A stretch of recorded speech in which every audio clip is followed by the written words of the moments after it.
حضرت سیدنا عمر فاروق رضی اللہ تعالیٰ عنہ کو 26 ذی الحج کو زخم لگا تھا، قاتلانہ حملہ آپ پر کیا گیا تھا، اور یکم محرم الحرام کو اسلام کے اس بطل جلیل، اس قائد، اس لیڈر اور دنیا اسلام پر اپنی سیرت کے انمٹ نقوش چھوڑنے والے اس خوبصورت انسان نے دنیا سے پردہ فرمایا۔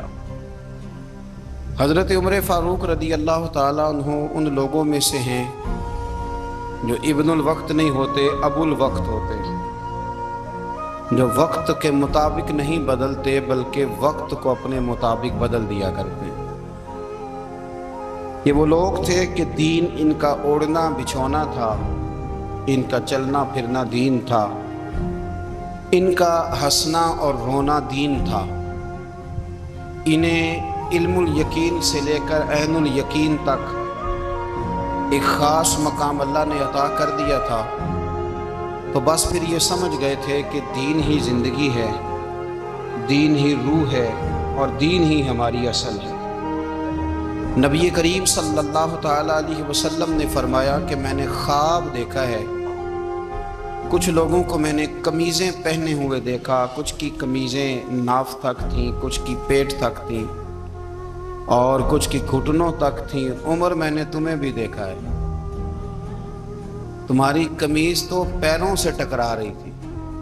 حضرت عمر کہنے لگے حضور خواب کوئی دیکھتا ہے، تعبیر کوئی بتاتا ہے، پر یہاں کمال یہ ہے کہ خواب بھی آپ نے بتایا ہے، تعبیر بھی آپ ہی بتائیں گے۔ حضور پھر بتا دیں اس خواب کی تعبیر کیا ہے، تو حضور نے فرمایا تعبیر یہ ہے کہ کسی کا دین ناف تک، کسی کا گھٹنوں تک، کسی کا پیٹ تک، اور عمر تو سارا ہی دین میں لپٹا ہوا ہے، تو سارا ہی دیندار ہے، سارا ہی۔ حضرت عمر فاروق رضی اللہ تعالیٰ عنہ آئیڈیل ہیں، ایک ہیرو ہیں۔ ان کی زندگی کے درجنوں پہلو ہیں، ہر سال ہم ایک پہلو بیان کر دیتے ہیں، کبھی عدل و انصاف پہ بات کر لیتے ہیں، کبھی نظام حکومت پر۔ ان کی زندگی کا ایک پہلو آج بھی ہماری گفتگو کا عنوان رہے گا، پر حضرت عمر کا مرتبہ اور مقام یہ ہے کہ نبی کریم علیہ السلام نے فرمایا کہ جبریل امین 950 سال میرے عمر کی شان بیان کرے تو عمر کی شان ختم نہیں ہوتی۔ 950 سال اگر حضرت جبریل بھی بیان کریں تو یہ مقام ہے سیدنا فاروق اعظم کا۔ اللہ تبارک و تعالیٰ نے جس طرح سارے نبیوں میں شان حضور کو عطا فرمائی، اسی طرح تمام نبیوں کے حواریوں میں سب سے زیادہ شان حضور کے غلاموں کو عطا فرمائی۔ قرآن مجید میں اللہ کریم نے فرمایا یا ایھا الذین آمنوا قوا انفسکم واہلیکم نارا، فرمایا اے ایمان والو خود بھی جہنم کی آگ سے بچو اور اپنے گھر والوں کو بھی دوزخ کی آگ سے بچاؤ۔ خود بھی بچو اور اپنے گھر والوں کو بھی۔ ہماری ساری نصیحتیں باہر والوں کے لیے، باہر ہمیں بہت بڑا لیکچر بھی دینا پڑے تو چلتا ہے، بہت بڑی داستان سرائی بھی کرنی پڑے تو چلتی ہے۔ سٹیٹس اور معیار یہ ہے کہ سارا کچھ باہر والوں کے لیے، اور گھر کے وہ پھول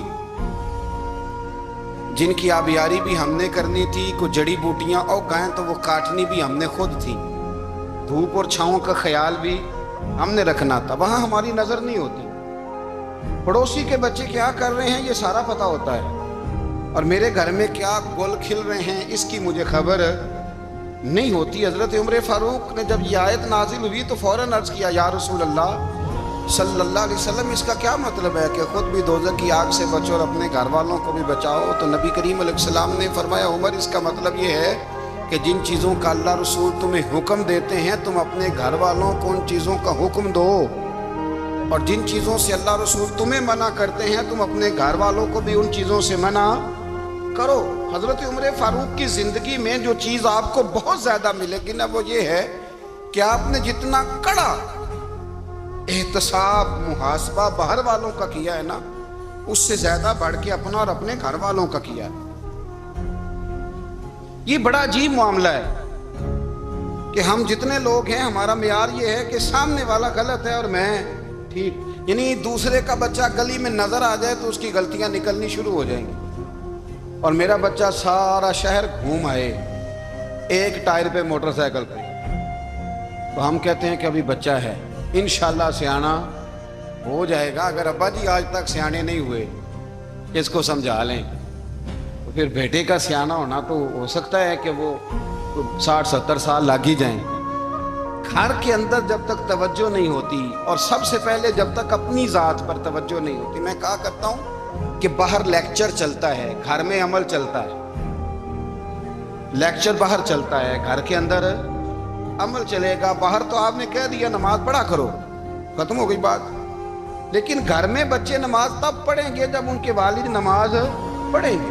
گھر میں کہہ دیا پردہ کرو, پر گھر میں بچیاں پردہ تب کریں گی جب ان کی اماں پردہ کرے گی. گھر کے اندر عمل چلتا ہے, باہر تو چلو بات بھی چل جاتی ہے. تو والد کا جب تک کردار بچے نہیں دیکھتے جب تک, اتنی دیر تک ان کا تبدیل ہونا ممکن نہیں ہوتا. حضرت عمر فاروق رضی اللہ تعالیٰ عنہ باہر والوں کا بھی بڑا سخت حساب کرتے تھے. بڑا ایک گورنر صاحب نے لباس بڑا شاندار پہننا شروع کر دیا تھا, تو حضرت عمر نے اتروا کے نا تو انہیں ٹاٹ کا لباس پہنا کے تو اونٹ چرانے کی ڈیوٹی دے دی تھی. اتنا سخت احتساب کرتے. کسائی کی دکان پر بھی 1-2 گھنٹے کھڑے ہوتے تھے. جو آدمی مسلسل 2 دن گوشت خریدتا تھا نا, فرماتے تھے اس کا ٹیکس بڑھا دو, لوگوں کو دال نہیں مل رہی اور یہ روز گوشت کھاتا ہے. حضرت فاروق اعظم, اس کو جزیہ کہا جاتا تھا, یا کچھ اور معاملات ہوتے تو بڑھا دیتے تھے. مسلسل جو 2 دن آدمی گوشت کھاتا تھا, فرماتے تھے مدینے میں غربت ہے, اگر یہ والا نظام تم کرو گے تو غریب لوگ کس کی طرف دیکھیں گے. لیکن اس سے زیادہ بڑھ کر جو ان کی زندگی کا معیار اور سٹیٹس تھا وہ یہ تھا کہ اپنے گھر کا خاص خیال رکھتے, خاص توجہ کرتے. ملک شام سے اور ایران سے کچھ لوگ آپ کی خدمت میں آئے, تو وہاں سے کچھ کنیزیں بھی آئیں ان کے بادشاہ کا پیغام لے کے. شاہ ایران کی کنیز کو ملکہ نے کہا کہ نا حضرت عمر کی زوجہ کو دیکھ کے آنا ذرا کس طرح کی. ہمارے ملک میں کیا کہتے ہیں, خاتون اول, باقی سارے دووں میں خاتون اول. ذرا خاتون اول کو دیکھ کے آنا. تو وہ جب آئی نا گھر میں ملنے, تو کہا کہ مجھے میری ملکہ نے کہا تھا کہ عمر کی زوجہ سے, اہلیہ سے ملاقات کر کے آنا. تو حضرت عمر کی اہلیہ نے نا ایک جوڑا کپڑوں کا دے دیا ملکہ کے لیے, اور ایک خوشبو کی شیشی دے دی.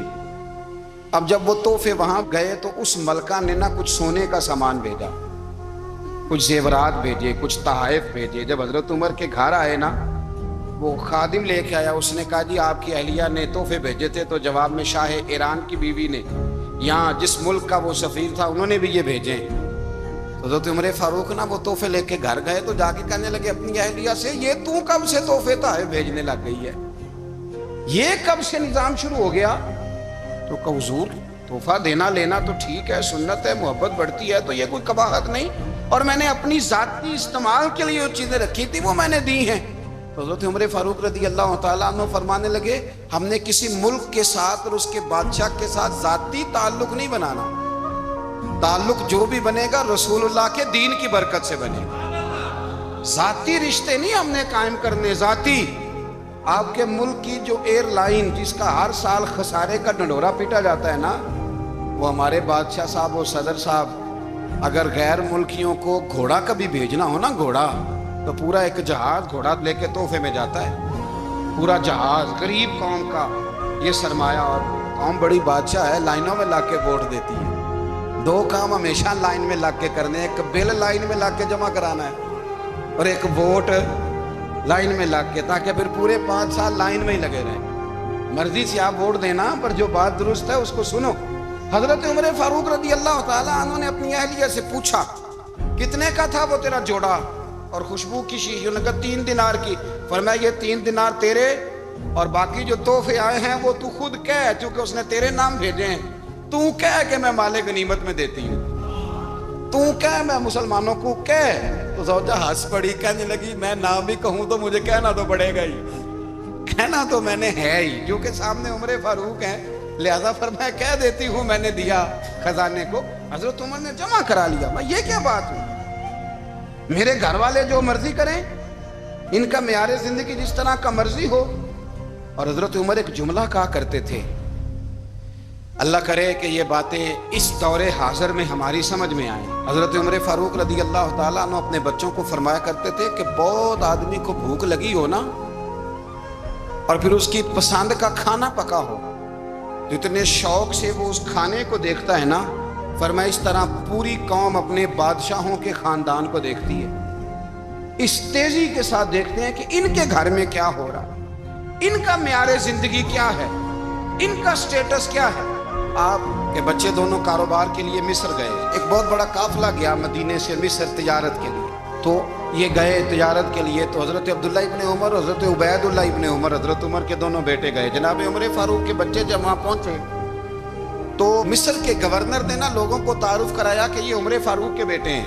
ایک چھوٹی سی بات کر دوں، یہ چودھری کے بیٹے کو کون بتاتا ہے کہ تو چودھری کا بیٹا ہے؟ باہر والے بتاتے ہیں، گھر والے۔ اور سیٹھ صاحب کے بیٹے کو کون بتاتا ہے کہ تو سیٹھ صاحب کا بیٹا ہے؟ اور مالک کو کون بتاتا ہے کہ تو مالک کا بیٹا ہے اور یہ کرایہ دار ہے؟ یہ کون بتاتا ہے؟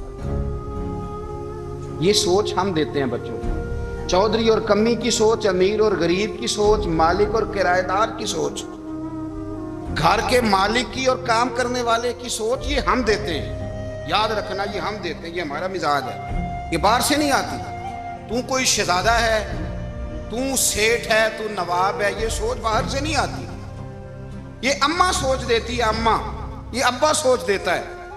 اور پھر جب تباہی اترتی ہے تو اس کے ذمہ دار بھی باہر والے نہیں ہوتے، گھر والے ہوتے ہیں، گھر والے۔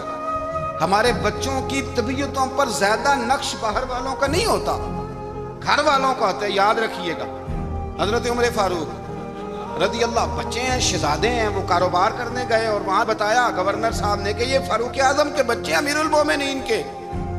لوگوں نے ان سے زیادہ مال خریدا، تجارت میں زیادہ نفع ہوا۔ ظاہر ہے کہ وہ آپ کے جو اللہ خیر کرے حکمران ہیں، ان کے کاروبار کتنے ملکوں میں ہیں، کس بنیاد پر ہیں؟ صرف اس بنیاد پر کہ وہ حکمران رہے، ان کے لیے آسان تھا بڑے لوگوں سے تعلقات بنانا۔ حضرت عمر فاروق رضی اللہ تعالیٰ عنہ کے بچے ڈھیروں مال کما کے جب واپس آئے نا، تو حضرت عمر سے آ کے بچوں نے بطور محبت کا، ابا جی اللہ نے بڑا ہی فضل کیا ہے، بڑا مال کمایا الحمدللہ، یہ دیکھیں کتنا نوازا ہے۔ تو حضرت عمر کہنے لگے سارے قافلے نے اتنا ہی کمایا ہے، سارے قافلے نے اتنا ہی کمایا ہے؟ تو حضور نہیں، سارے قافلے نے اتنا نہیں کمایا، سب کو اتنا نہیں ملا۔ وہ تو وہاں گورنر صاحب نے لوگوں کو تعارف کرایا تھا کہ یہ عمر کے بچے ہیں، تو لوگوں نے پھر ہم سے بڑا ہی خریدا۔ تو حضرت عمر فرمانے لگے ٹھیک ہو گیا، میں بات سمجھ گیا، اس طرح کرو، جو تمہاری اصل زر تھی نا، جو راز تھی، وہ رکھ لو، اور باقی سارا مال مال خزانہ میں جمع کرا دو، اس لیے کہ یہ تم نے تجارت نہیں کی، یہ تم نے اپنے باپ کا نام بیچا ہے، یہ تم نے امیر المومنین کے بیٹے ہونے کا فائدہ اٹھایا ہے۔ فرمایا یہ تمہارا نہیں حق، یہ مسلمانوں کا ہے، اس لیے کہ یہ مال تم نے محنت سے نہیں کمایا، یہ باپ کی کرسی کا فائدہ اٹھایا ہے۔ اور فرمایا اگر تم نے مال جمع نہ کرایا تو میں مال بھی لے لوں گا زبردستی اور کوڑے بھی ماروں گا، ڈبل سزا دوں گا۔ مرضی سے جمع کراؤ گے تو کوڑوں سے بچ جاؤ گے۔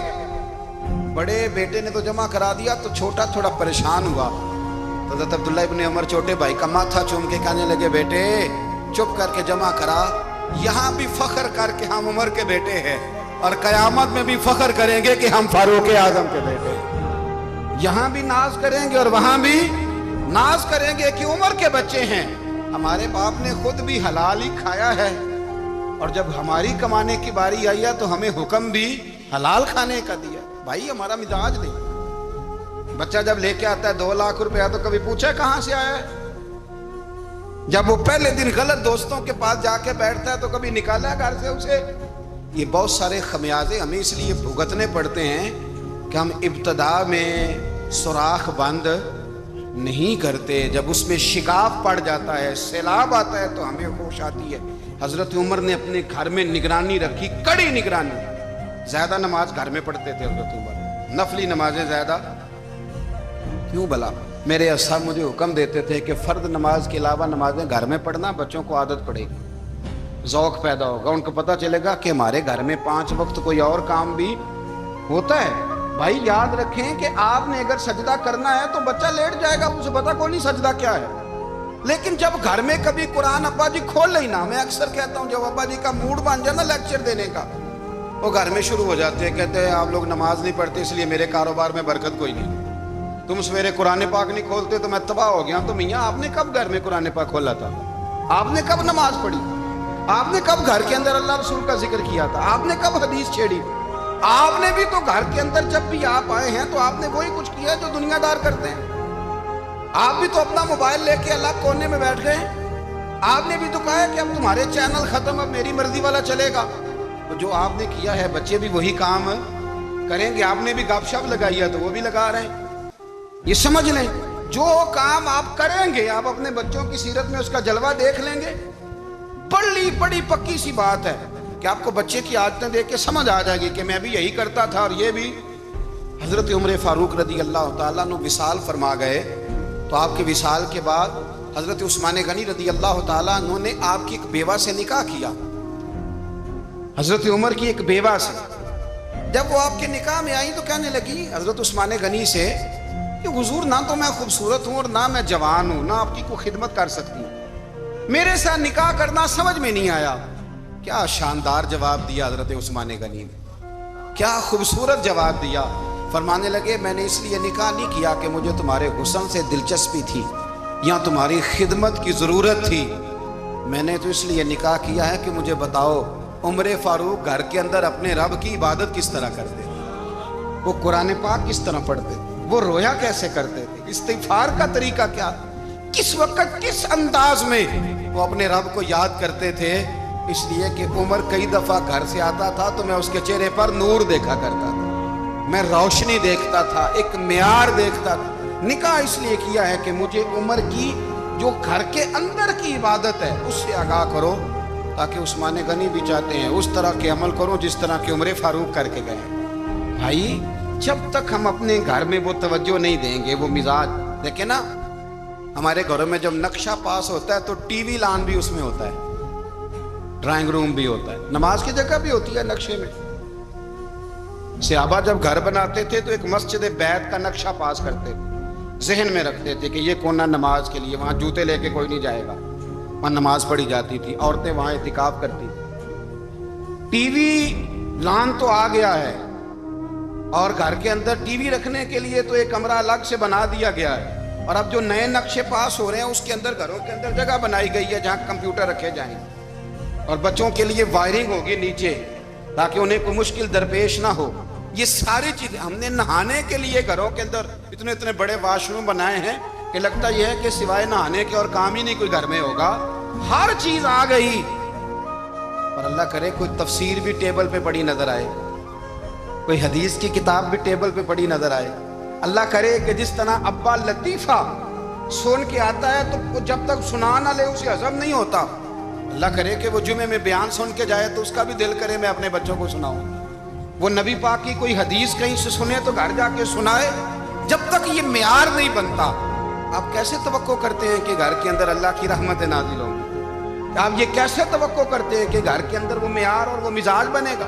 حضرت عمر فاروق نے ذاتی زندگی پر جو توجہ دی، گھر والوں کے معیار پر جو توجہ دی حضرت عمر فاروق رضی اللہ تعالیٰ عنہ نے، وہ بھی بڑی دیدنی ہے۔ حضرت ابو موسیٰ اشعری کو نا آپ نے وزیر خزانہ بنایا تھا، تو حضرت ابو موسیٰ اشعری کہتے ہیں کہ حضرت عمر کو شیخ خزانے میں رہنے تو دیتے نہیں تھے۔ ایک دن نا میں صفائی کر رہا تھا اس کمرے کی جس میں خزانہ رہتا تھا۔ ہمارے تو ملک میں جو جاتا ہے وہ صفائی کر کے ہی جاتا ہے، اللہ خیر کرے۔ اور خیر معیار بدلتا ہے، جو پچھلی حکومت ہوتی ہے وہ قرضہ اٹھاتی ہے، وہ باہر سے جاتی ہے تو قرضہ لے کے آتی ہے، اور جو نہیں آتی ہے وہ کہتی ہے ہمیں پیکج مل گیا ہے، وہ قرضہ نہیں اٹھاتے۔ ان کو کیا ملتا ہے؟ یعنی پچھلی نے قرضہ لیا تھا اور ہم نے، واہ جی واہ کیا خوبصورت انداز ہے، اس کا نام بدل کے نا انہوں نے قرضہ لیا تھا اور ہم نے، میں کہا بڑے شاندار سیانے بندے ہو گئے۔ حضرت سیدنا ابو موسیٰ اشعری کہتے ہیں کہ میں نے نا مال غنیمت کی صفائی کی تو ایک دینار مجھے نا کہیں پڑا ہوا مل گیا، تو فرماتے ہمیں اجازت ہوتی تھی کہ ایک آدھ دینار ہم اپنی مرضی سے کہیں خرچ کر سکتے تھے، اگر آپ ناراض نہ ہوں تو ہمارے ہاں جب چیئرمین صاحب ناظم صاحب ٹھیکے دیتے ہیں تو ٹھیکیدار ان کا چھوٹا بھائی ہوتا ہے، یا چچا کا بیٹا ہوتا ہے، یا خالہ کا بیٹا ہوتا ہے، وہ خود ناظم ہوتے ہیں اور ان کا چھوٹا بھائی ٹھیکیدار ہوتا ہے۔ یعنی وہ نا سارا کچھ گھر کے اندر ہی رہتا ہے، گھر کے اندر ایک پیسہ دیتا ہے، دوسرا واپس اس کو واپس کر دیتا ہے، گھر کے اندر ہی۔ اب تو خیر ہمارے لوگ سمجھدار ہو گئے، ایک بندہ ایک سیاسی جماعت میں ہوتا ہے، دوسرا دوسری میں، اور تیسرا جس کی بھی حکومت آئی، حکومت تو ہماری رہے گی نا، ایک بندہ تو ہے نا اس جماعت میں۔ یہ اچھا لوگوں نے ایک طریقہ نکالا ہے۔ تو حضرت عمر کے بیٹے گزر رہا تھا تو حضرت ابو موسیٰ اشعری کہتے ہیں میں نے صفائی کی تو 1 دینار نکلا، تو میں نے وہ 1 دینار نا حضرت عمر کے بیٹے کو دے دیا۔ میں نے کہا لو بیٹا اپنے چچا کی طرف سے تحفہ۔ تو گھر جا کے انہوں نے حضرت عمر کو بتایا کہ چچا نے پیسے دیے ہیں، چھوٹے بچے تھے۔ حضرت عمر نے حضرت ابو موسیٰ اشعری کو بلا لیا اور بلا کے فرمانے لگے میں تو تمہیں اپنا دوست جانتا تھا اور تو نے میری اولاد کو ہی دنیا دار بنانا شروع کر دیا، میرے بچوں کو ہی تم نے دنیا دار پیسوں پہ لگانا شروع کر دیا، میں تو تمہیں یار سمجھتا تھا۔ فرمایا تمہیں چاہیے تھا میرے بیٹے کو نصیحت کرتے کہ بیٹا پیسوں سے رب راضی نہیں ہوتا، اس کی رضا والے کام کیے جائیں تو رب راضی ہوتا ہے۔ اور فرمایا تمہیں کوئی اور گھر نہیں ملا تھا تباہ کرنے کے لیے، میرا ہی گھر ملا تھا، اٹھاؤ اپنا دینار اور خبردار آج کے بعد میرے بچوں کے ساتھ یہ والی نیکی نہ کر دیں۔ اور ہمارا کیا سٹیٹس ہے، دوستی ہے یہ اس سے جو تحفے زیادہ دے، جو بچوں کو خراب کرنے میں مدد زیادہ کرے اس کے ساتھ یہ رہا۔ حضرت عمر نے گھر پہ اور سب سے بڑھ کر اپنی ذات پہ توجہ کی۔ حضرت ابو مالک رضی اللہ تعالیٰ عنہ کہتے ہیں میں عمر کے پیچھے پیچھے ایک باغ میں گیا، اکثر اس باغ میں جایا کرتے تھے، اور عمر جا کے نا تو درخت کے نیچے بیٹھ گئے اور فرمانے لگے او امیر المومنین اللہ سے ڈر جاؤ، ورنہ جس رب نے حکومت دی ہے وہ عذاب بھی بڑھا دے گا، ڈر جا رب سے۔ کبھی ساری زندگی حضرت عمر نے اپنا کوئی تعارف نہیں کرایا، کبھی نہیں۔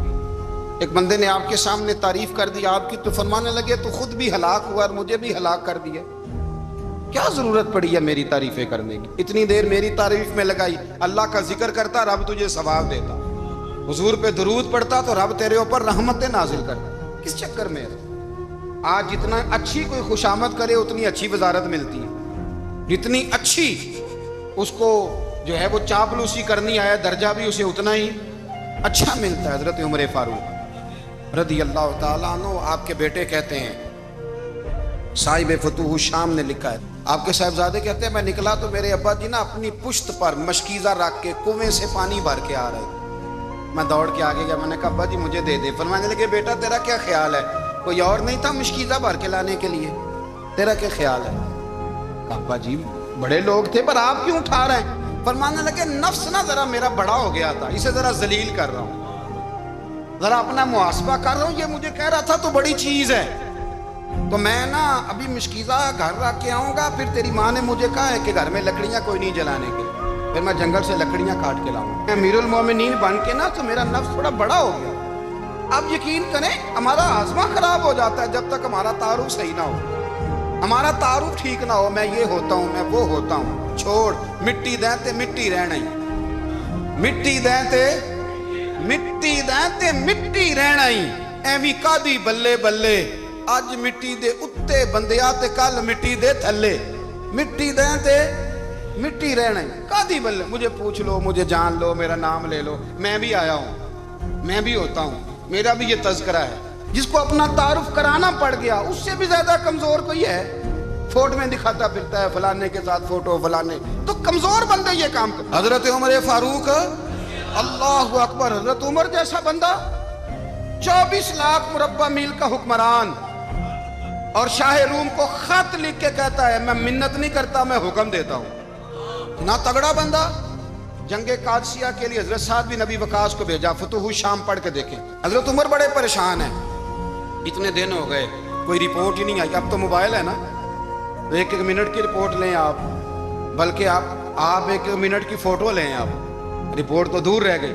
حضرت عمر فاروق رضی اللہ تعالیٰ عنہ بڑے پریشان ہیں کہ قادسیہ میں حضرت سعد بن ابی وقاص کے ساتھ لوگ جہاد کرنے گئے، رپورٹ کوئی نہیں آ رہی، اتنے پریشان تھے کہ باہر نکل کے نا اس رستے پہ بیٹھ جاتے جو رستہ قادسیہ کی طرف سے آتا تھا، جو بھی آتا جاتا پوچھتے جنگ کے کیا حالات ہیں۔ ادھر جب اللہ نے فتح دے دی نا تو حضرت سعد بن ابی وقاص رضی اللہ تعالیٰ عنہ نے ایک قاصد کو خط دے کے بھیجا، کہنے لگے عمر کے پاس جاؤ، انہیں اطلاع دو کہ الحمدللہ اللہ نے اسلام کو فتح عطا کر دی۔ یہ حضرت عمر کو جا کے دینا، وہ بڑے پریشان ہوں گے۔ وہ جو اس زمانے میں اس طرح ہوتا تھا کہ کئی دور دور سے صحابہ جو دوسرے شہروں کے ملکوں کے رہنے والے ہوتے تھے، وہ بھی آ کے شامل ہو جاتے تھے جہاد میں.